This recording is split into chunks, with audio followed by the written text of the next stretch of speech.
Hello everyone, कैसे हैं आप सब लोग। तो आज मैं आपसे डिस्कस करने वाली हूँ साइंस और साइंस में भी फिजिक्स के कुछ इंपॉर्टेंट फार्मूलाज। मैंने इससे पहले 3 पार्ट और अपलोड कर रखे हैं, इसमें हम इंपॉर्टेंट फार्मूलाज डिस्कस करेंगे जो एग्जाम में कई बार डायरेक्ट फार्मूला पूछ लिया जाता है या मात्रक पूछ लिया जाता है। तो वही सब मैंने इसमें इंक्लूड किया है और कुछ प्रीवियस क्वेश्चन भी इसमें डाले हैं। तो आप ये वीडियो लास्ट तक जरूर देखिएगा और इसकी पीडीएफ आपको मेरे टेलीग्राम चैनल पर मिल जाएगी, जिसका लिंक डिस्क्रिप्शन में है। देखिए एसएससी के एग्जाम वापस से आने वाले हैं, तो जिनके पास भी पास प्रो नहीं है वो ले सकते हैं। अभी फ्यूचर ऑफिसर सेल चल रही है टेक्स्ट बुक पे, जिसमें अगर आप कूपन कोड लगाते हैं CHCHL तो आपको 12% एक्स्ट्रा ऑफ मिलेगा। नेक्स्ट आता है पृष्ठ तनाव या फिर सरफेस टेंशन। अब देखिए इसकी डेफिनेशन क्या है। पृष्ठ के इकाई लंबाई में लगने वाला बल। देखिए पृष्ठ तनाव को हमें कैसे याद रखना है, तनाव से, स्ट्रेस से, टेंशन से। देखिए इसकी ट्रिक ये है, जब भी हमें एग्जाम की बहुत ज्यादा टेंशन होती है तो हम क्या करते हैं, पढ़ाई करते हैं, तो उसका हमें बहुत अच्छा फल मिलेगा। तो बस पृष्ठ तनाव बराबर फल, इस तरीके से याद रखना है। मतलब तनाव लिया, टेंशन ली, तो उसका हमें फल मिला, तो F/L, फल मतलब F/L। पृष्ठ तनाव बराबर बल बटा लंबाई। ठीक है, और इसका मात्रक क्या है, न्यूटन पर मीटर, kg/सेकंड स्क्वायर। और देखिए पृष्ठ तनाव क्या होता है कि जैसे मान लीजिए एक ग्लास है, उसके अंदर पानी भरा हुआ है, तो पानी की जो ऊपर की सतह है उसके ऊपर जो बल लगता है उसे हम बोलते हैं पृष्ठ तनाव। तो इस तरीके से भी आप इसे समझ सकते हैं। फिर नेक्स्ट आता है बल आघूर्ण। किसी बल द्वारा किसी वस्तु को किसी अक्ष के परितः घुमाने की प्रवृत्ति। यानी किसी वस्तु को हम चारों ओर अगर घुमा रहे हैं तो उस पर जो बल लगता है उसे हम बोलते हैं बल आघूर्ण। बल आघूर्ण का फॉर्मूला क्या होता है, टॉ बराबर बल इंटू घूर्णन अक्ष से लंबवत दूरी, यानी Fs। देखिए बल आघूर्ण और कार्य इन दोनों का मात्रक सेम होता है Fs, लेकिन वहां पे क्या होता है कि वहां पे होता है बल इंटू विस्थापन और यहाँ पे क्या है, बल इंटू घूर्णन अक्ष से लंबवत दूरी। तो इन दोनों को हम एक साथ भी कंपेयर करके याद रख सकते हैं। इसे हम कैसे याद रख सकते हैं, जैसे बॉटल है, उसका ढक्कन जब हम खोलते हैं तो उसके ऊपर भी बल आघूर्ण लगता है, क्योंकि गोल गोल उससे घुमाते हैं अक्ष के परितः, तो यानी वो बल आघूर्ण है। टॉ बराबर होता है Fs और इसकी इकाई है न्यूटन मीटर। नेक्स्ट आता है घनत्व या फिर डेंसिटी। इसका फॉर्मूला क्या होता है, द्रव्यमान बटा आयतन, P बराबर m/v, और इसका मात्रक क्या होगा, kg/m3। और फिर नेक्स्ट आता है कोणीय वेग, एंगुलर वेलोसिटी। किसी वस्तु द्वारा वृत्ताकार पथ पर घूमते समय इकाई समय में बनाए गए कोण को कहते हैं।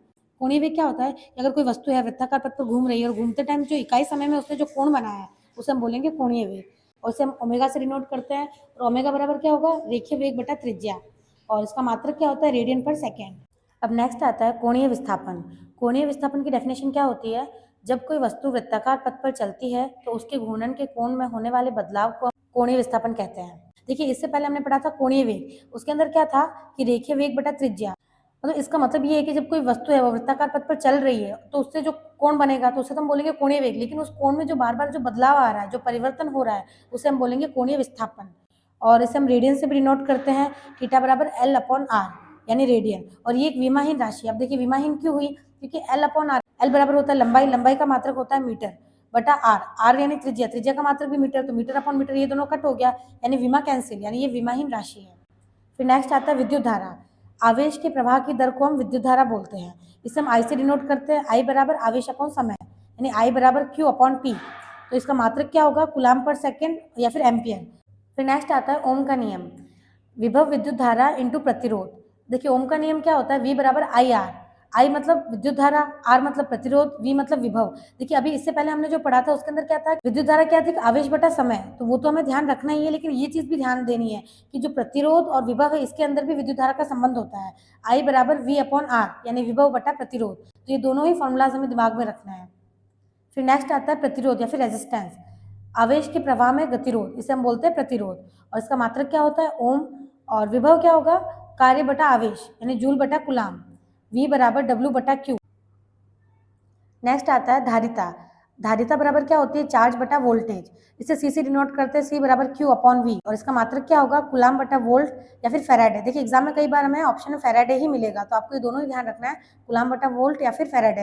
फिर आता है धारा घनत्व, करंट डेंसिटी।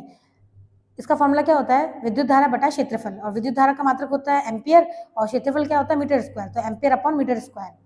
फिर नेक्स्ट आता है चालकता। चालकता बराबर क्या होती है, 1/प्रतिरोध, प्रतिरोध का मात्रक होता है ओम, तो फिर 1/ओम। नेक्स्ट आता है प्रतिरोधकता। इसे हम रो से डिनोट करते हैं, रो बराबर RA/L।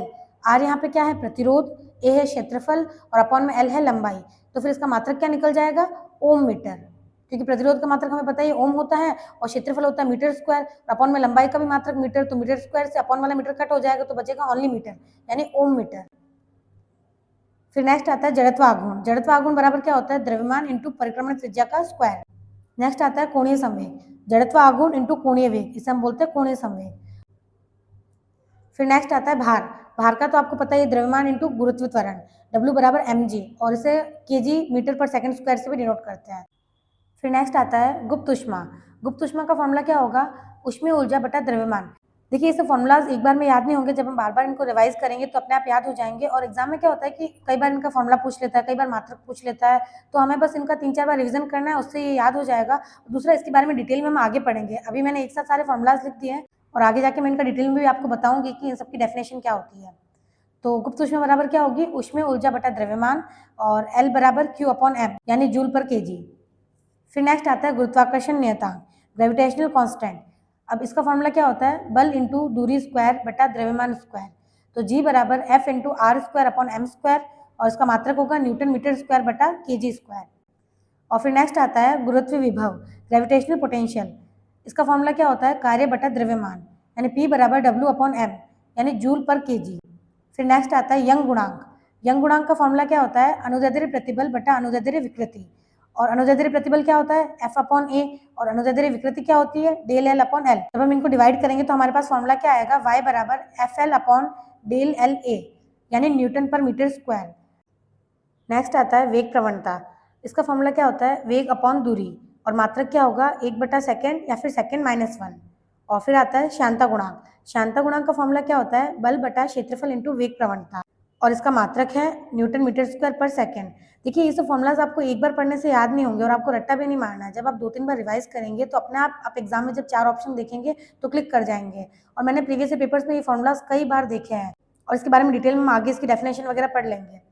फिर नेक्स्ट आता है प्लांक नियतांक, ऊर्जा बटा आवृत्ति जूल सेकंड। आवृत्ति बराबर क्या? 1/सेकंड। और अभी मैंने जितने भी इंपॉर्टेंट फॉर्मूलाज थे वो सब इंक्लूड कर दिए इसमें। और लास्ट में कुछ मात्रक है जो कई बार एग्जाम में देखने को मिलते हैं, तो मैंने सोचा ये भी अभी यहाँ पे डिस्कस कर लिया जाए। तो फर्स्ट आता है रेडियो सक्रियता। इसका मैंने क्वेश्चन कई बार देखा है एसएससी के प्रीवियस पेपर में, और अभी मैंने रेलवे के भी कुछ प्रीवियस पेपर देखे तो उसमें भी क्वेश्चन देखने को मिला। तो रेडियो सक्रियता का मात्रक क्या होता है? बेक्वेरेल या फिर क्यूरी। और लेंस की क्षमता किसमें मापी जाती है? डायप्टर में। और चुंबकीय फ्लक्स का मात्रक क्या होता है? वेबर या फिर मैक्सवेल। और ओजोन की सांद्रता किसमें मापी जाती है? डॉप्सन में।